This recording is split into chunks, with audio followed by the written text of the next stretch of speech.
यहां पर सही सुमेलित नहीं है। दिए गए में से एक है वो आपका सही सुमेलित नहीं है, दिए गए ऑप्शन के अंदर दिए गए में से एक आपका राइट सुमेलित नहीं है। बताओ कौन सा सही सुमेलित नहीं है।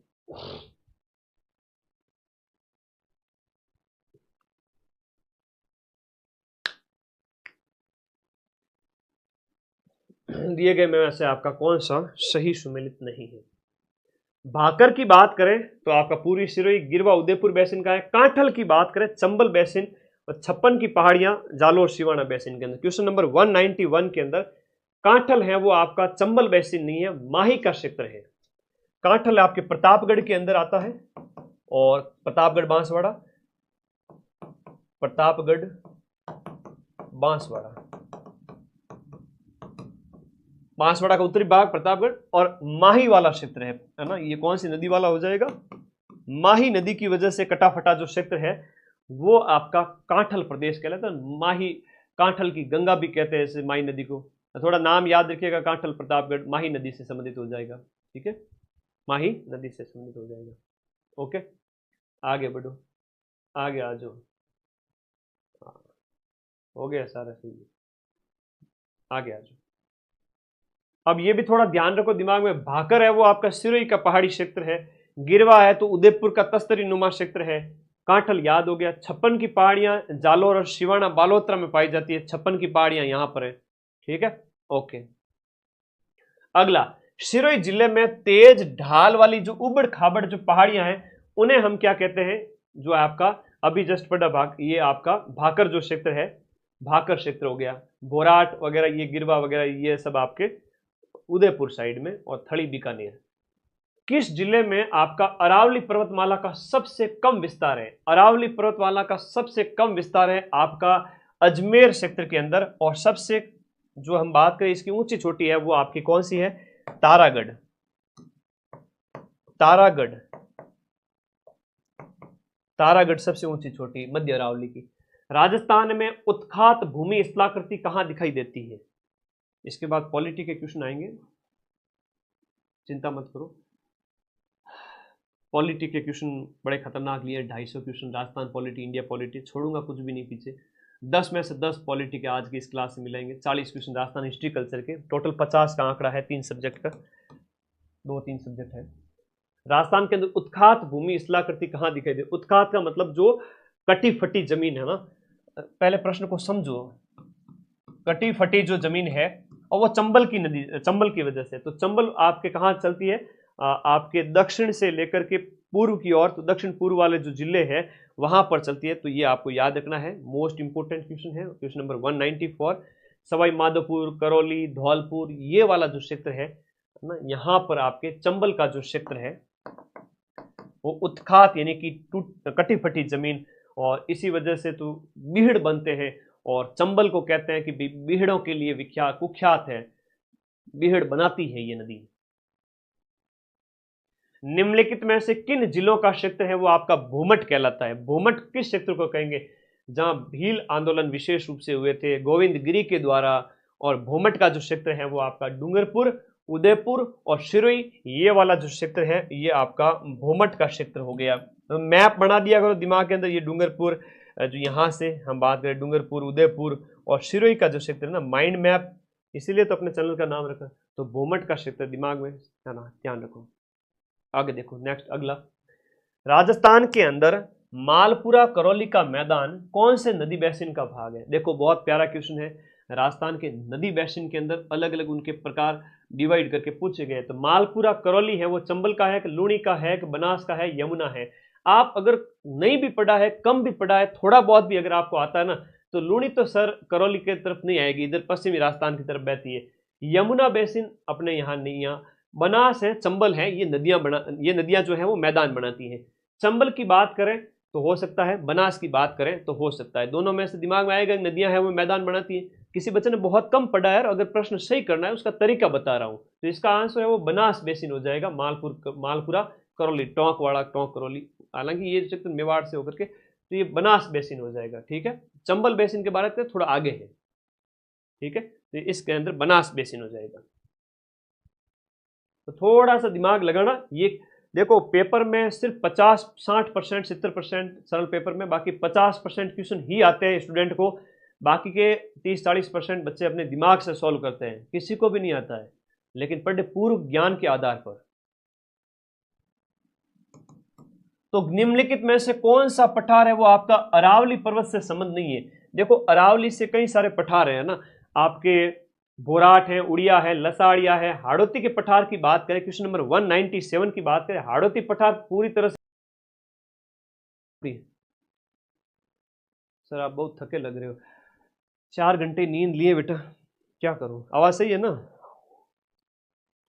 नींद 4 घंटे लिए बेटा।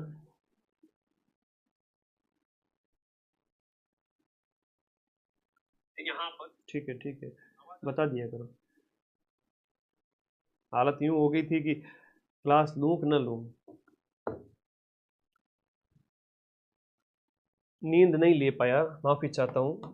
आज भी शायद ही ले पाऊंगा, 3 दिन लगातार हो जाएंगे, जिस 3 दिन के अंदर बमुश्किल 8 घंटे, जबकि 18 घंटे लेनी चाहिए। खैर कोई नहीं, तुम पेपर देके आ जाओ, फिर नींद लेंगे। एरिडी समूह राजस्थान के किस प्रदेश में पाया जाता है? एरिडी समूह की हम बात करें, एरिडी समूह क्वेश्चन नंबर 200 के अंदर है, पश्चिमी राजस्थान के अंदर। और एंटी पूछे तो वो भी पश्चिमी राजस्थान के अंदर, लेकिन ठेठ पश्चिमी राजस्थान में एंटी है। थोड़ा अंदर की ओर जाओगे एरिडी है, अर्ध शुष्क से अंदर, अर्ध शुष्क का एरिडी है, अर्ध शुष्क का एरिडी है। अगला प्रश्न है कि राजस्थान के निम्नलिखित जिलों में से कौन सा आपका लाल रेतीली मिट्टी पाई? देखो ज्योग्राफी पूरी को नहीं पढ़नी है, ज्योग्राफी पूरी नहीं पढ़नी है, आपको वही क्वेश्चन पढ़ के जाना है जो पेपर में पूछे जाते हैं, 20 में से मैं बता दूंगा। आप देखो इसमें राजस्थान किन जिलों में लाल रेतीली मिट्टी पाई जाती है? लाल रेतीली मिट्टी आपके कौन से जिलों में पाई जाती है? लाल रेतीली मिट्टी, मैं तो इसको एक मिशन के रूप में लेके चला था कि नौकरी लगाऊंगा इन बच्चों की 50,000 की, मुझे बहुत खुशी मिलेगी, पूरे जीवन मुझे इस बात का वो है ना, खुशी रहेगी कि मैं काम आया हूं बच्चों की। नींद का क्या है, नींद बाद में ले लेंगे। ध्यान दीजिए आप यहां पर कि लाल रेतीली मिट्टी है वो कहां पाई जाती है। लाल रेतीली मिट्टी की बात करोगे, लाल रेतीली मिट्टी, रेतीली मिट्टी अपने वैसे भी पश्चिमी राजस्थान में जो पानी सोखती नहीं है, तो लाल रेतीली मिट्टी की बात करें तो आपके रेगिस्तानी क्षेत्र, और रेगिस्तानी क्षेत्र इस ऑप्शन के अंदर कौन सा है? लाल रेतीली मिट्टी, कोटा, बारा, झालावाड़, अजमेर या सिरोही या फिर आपका जोधपुर, चूरू, झुंझुनू।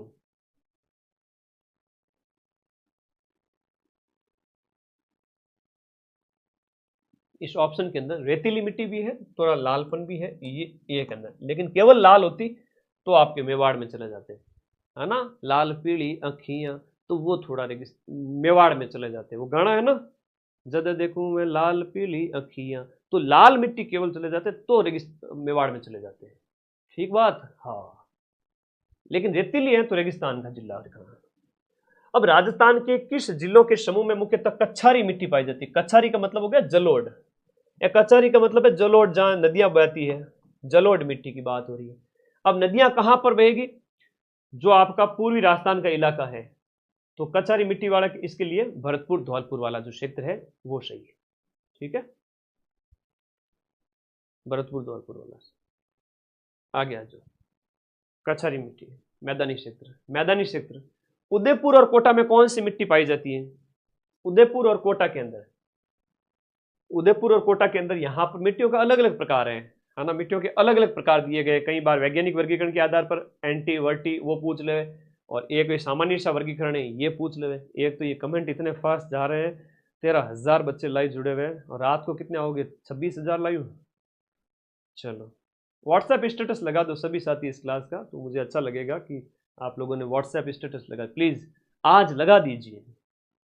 हर एक बच्चा यूट्यूब से अपनी कॉपी करे लिंक को और अपने स्टेटस पे लगा दो, बस और कुछ नहीं करना है।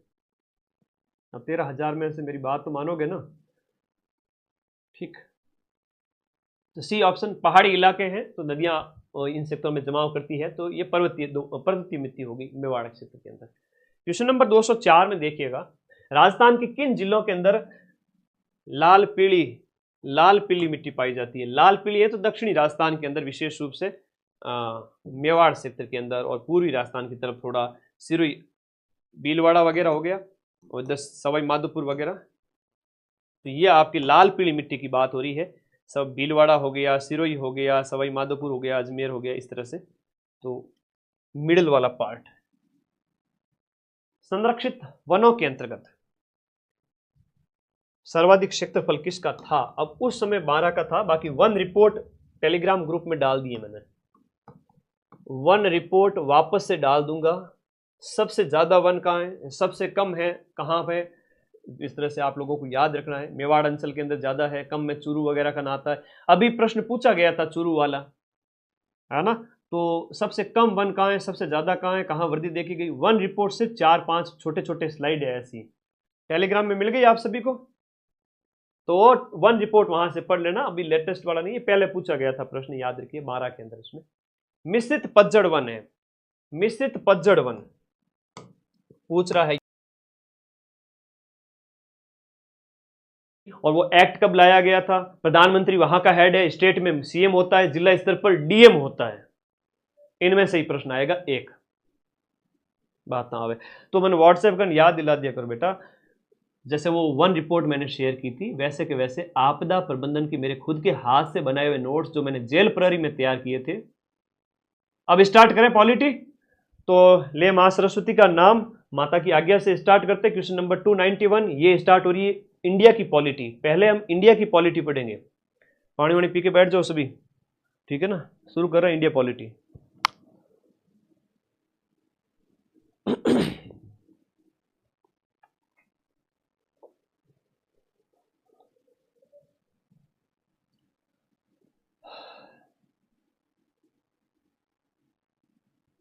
चलो, सब इंस्पेक्टर की तैयारी 7 दिनों में 7 महीनों में हो सकती क्या? देख बेटा, मैंने तो रिटर्न सब इंस्पेक्टर का पास किया, तो मां सरस्वती का साक्षी हूँ, सामने खड़ा हूँ। सिर्फ 14 दिन पढ़ा था, ठीक है। और मेरा निकला था रिटर्न एग्जाम, ठीक है। तो मेरा 14 दिन में निकल सकता है, तो तुम्हारे 140 दिन में क्यों नहीं निकल सकता? माइंड मैप का वीडियो कोर्स लेके पढ़ लेना। और माइंड मैप की 3 किताबें, हिंदी की, इंडिया जीके की, राजस्थान जीके की। राजस्थान इंडिया जीके रामबाण रट लेना, हिंदी की किताब पढ़ लेना, माइंड मैप की 3 किताबें, और माइंड मैप का वीडियो कोर्स। लिखना नहीं है, खाली पढ़ते जाना है, ठीक है। हाँ तुम 140 दिन पढ़ लेना, हो जाएगा।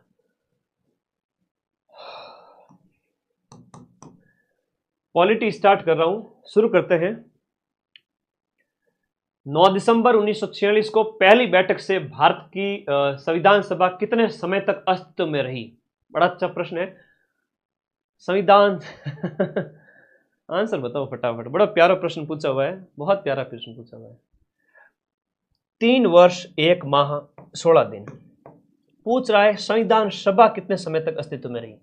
9 दिसंबर से काउंट करना और आपका 24 जनवरी 1950 तक, 2 वर्ष 11 माह 18 दिन।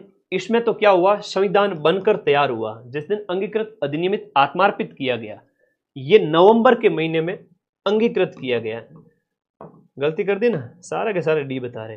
अंगीकृत, अपनाया गया, अधिनियमित किया गया, ऐसे शब्द हमें मिलते हैं। मदन सर यूं कोई ऐसे क्वेश्चन थोड़ी लाते, सीधे एग्जाम में आने वाले क्वेश्चन है। ये तो संविधान बनकर तैयार हुआ, थोड़ा ध्यान देना। 10 में से 10 सही करने पॉलिटी में। संविधान बनकर तैयार होने में कितना टाइम लगा? 2 वर्ष 11 माह 18 दिन। 2 वर्ष 11 माह 18 दिन। तो गलती मत करना ऐसे, ठीक है। वैसे सीटें खूब है, तो छोटी छोटी सिली मिस्टेक्स 2-4 तो माफ की जा सकती है, लेकिन 20-25 माफ नहीं की जा सकती, ठीक है।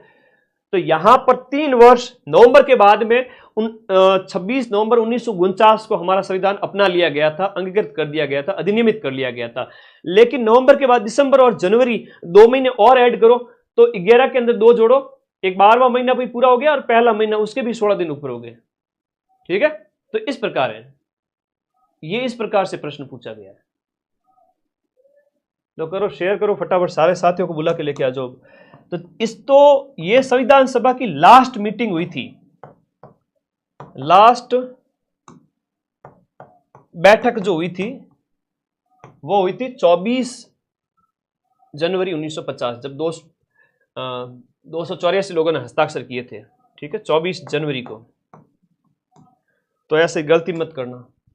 भारत की संविधान सभा की अंतिम बैठक की सही तिथि को बताइए। अंतिम बैठक आपके 24 जनवरी 1950 को होती है अंतिम बैठक, और अंतिम बैठक के दिन आपके यहां पर 284 लोगों ने हस्ताक्षर किए थे संविधान के ऊपर।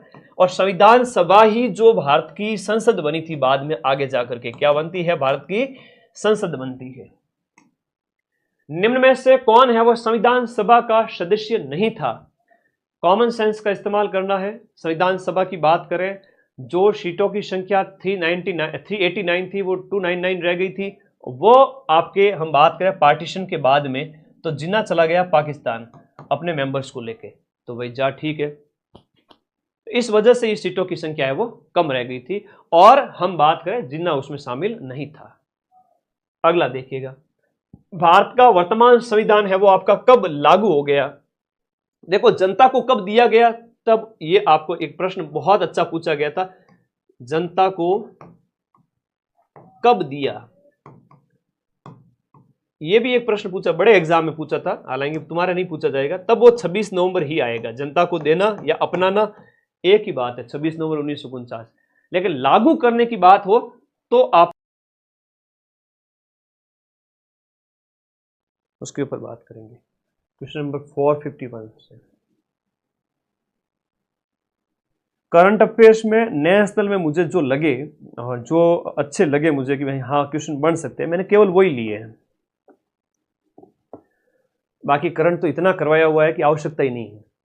करंट तो इतना करवाया हुआ है कि आवश्यकता ही नहीं है। करंट अफेयर्स राजस्थान और इंडिया की, मेरे प्यारे दोस्तों, मैं आप लोगों से फिर से कह रहा हूं, सिर्फ हेडिंग पढ़ के चले जाना, 10 में से 10 सही हो जाएंगे।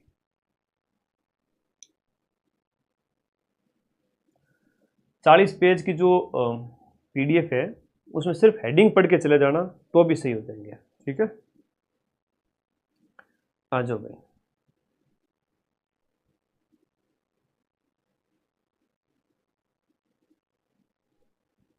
शुरू करें जी,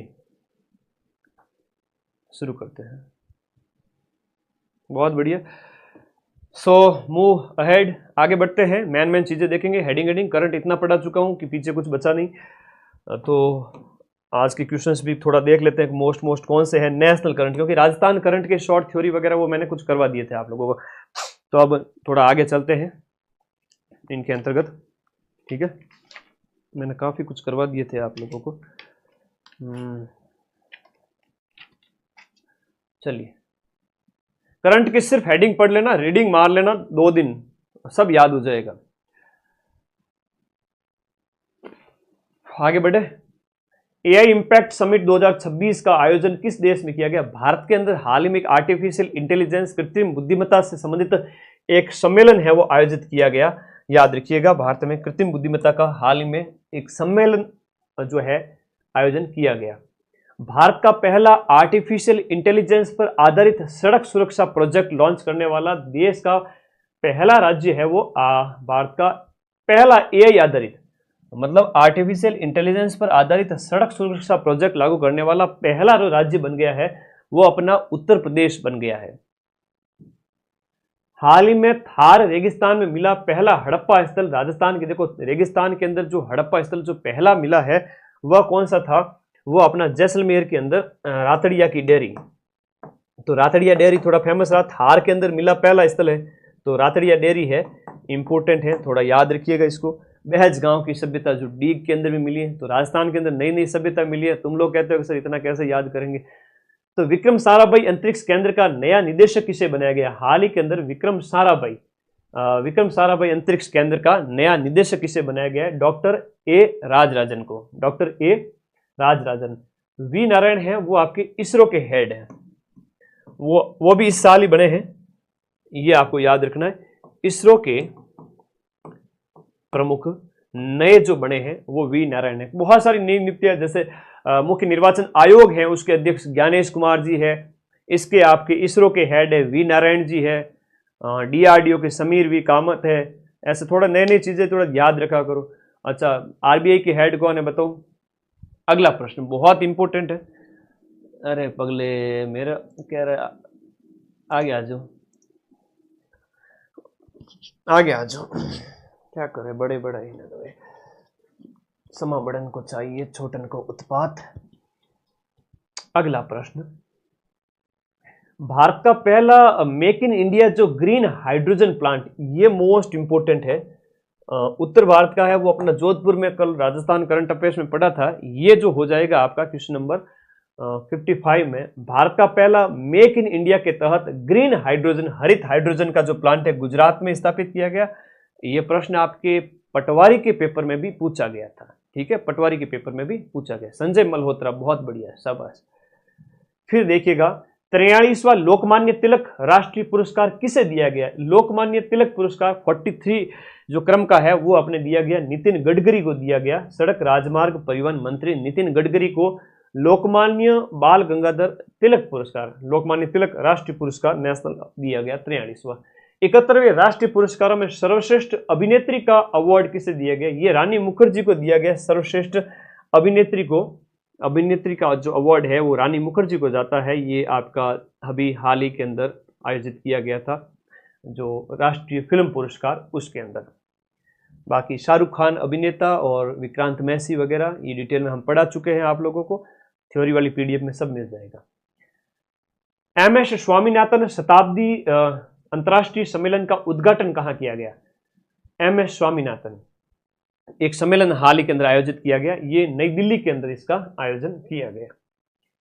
global artificial intelligence city index जारी की गई। इस सिटी इंडेक्स 2025 में भारत का टॉप का शहर कौन सा बन गया। ये Bengaluru, global AI city index में बेंगलुरु कर्नाटक की राजधानी टॉप पे रहा है। किसे ऑस्ट्रेलियाई पर्यटन अभियान का ब्रांड एम्बेसडर